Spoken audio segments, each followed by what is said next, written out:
When people ask me to introduce myself, as I'm often asked to do if I'm part of a course or in a meeting, I like to introduce myself not by my qualifications, but by saying that I am the mother of 2 children. And I'm a mother who wants a better future for her children. But I do believe with every cell in my body that till every child has a better future, it is not possible for any child to have a better future. And one of the things that I see happening to me increasingly is that this sense of motherhood is extending not just to children, to human children all over the planet, but it's extending to animals as well. I think that if you look at the environment movement, till the Industrial Revolution, there really wasn't any need for environmental activism because everything was generally in harmony with the nature. But it's once we had industrialization that we have actually commoditized the earth, where the earth has become a source of raw materials and a source to produce more and more of what we want. A tipping point was post the Second World War, when there was so much of reconstruction to be done, and there was such an inflection in modern technology. I'd like to quote the US Secretary of the Treasury, Morgenthau, at the founding of the International Bank for Reconstruction and Development, now known as the World Bank. He said the bank would help create a dynamic world economy in which the people of every nation would be able to enjoy increasingly the fruits of material progress on an earth infinitely blessed with natural riches. And if you add to this technology, in that time in the 50s, they were talking about technology as being an inexhaustible resource, which would dispel all thoughts of resource shortages, whether they are temporary or permanent. And I think most unfortunately, since that time, we have assumed rights and assumed powers that I don't think we have. I don't think we have a right to develop the earth limitlessly, to keep taking in a way that it is simply not possible to give back.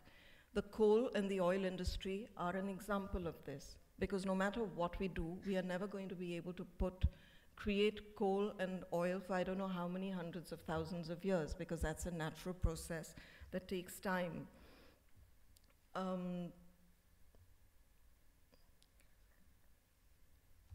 The environmental movement really started in the 60s, and Rachel Carson wrote a book called Silent Spring, where she pointed out that actually what was happening is because of pesticides, because of DDT. This was the first study that really came out about the influence of pesticides and chemical fertilizers, because what was happening is these poisons were going up the food chain. And lest we think that technology has all the answers, the American Cancer Society says that 1 in 2 men and 1 in 3 men who are alive, women who are alive on this planet, are going to have cancer in their lifetime. And this can be directly traced back to the food chain and what we are eating, the chemicals and the fertilizers, the chemical fertilizers. While we talk about when we talk about the environment, we talk about plants and we talk about nature and we talk about greenery and we talk about deforestation.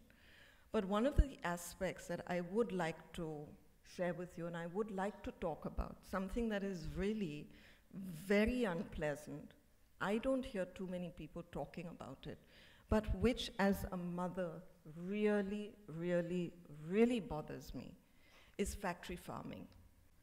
Millions of chickens are ground up alive the day they hatch. There's a shortage, I read, of experts in the UK who can identify when a chick is born, whether it's male or female, because the females are taken and put into hatcheries where 3 of them are rotated in the same place. They don't even have place to stand.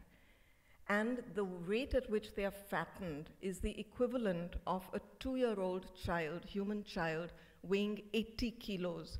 Because the faster you can do the turnaround in those factory farms, the higher the productivity, sales, and profit of that factory farmer. So the male chicks get separated, and all of them are crushed in a grinder, and they're fed to cattle.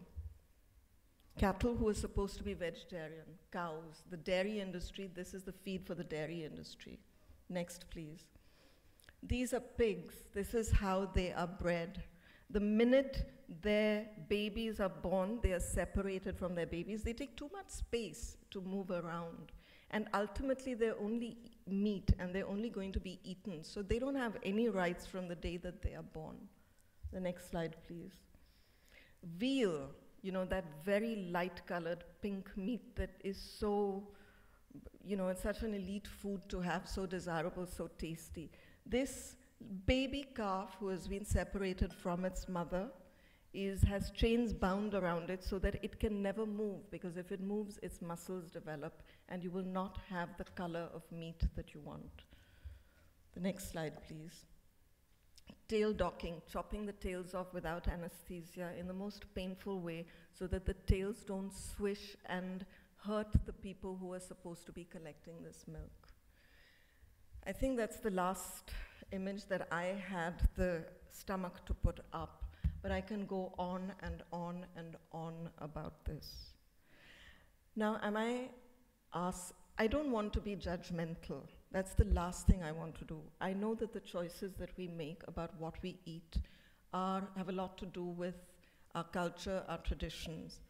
But I do think, and I myself am a work in progress. I will be the first one to say that there are animal products that I use, including what I'm wearing right now, that I would like to move towards not wearing. I would like to not ever wear silk, but I'm not there yet. But since this is a conference about the butterfly effect, where even the smallest thing can have major, major impact, I'm taking this opportunity to plant the seed of an idea that really the time has come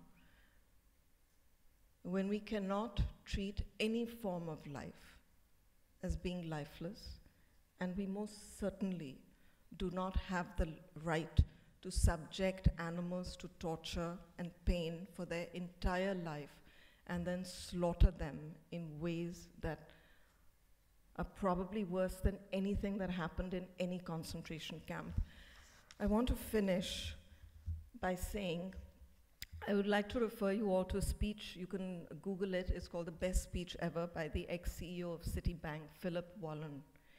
And he said that in the entire history of the planet, only 100 billion humans have inhabited the planet, of which 7 billion are alive today. And yet, every week, we human beings slaughter 2 billion animals. 2 billion animals every week. I'm sorry if I've offended anyone, but I really needed to share this. Thank you.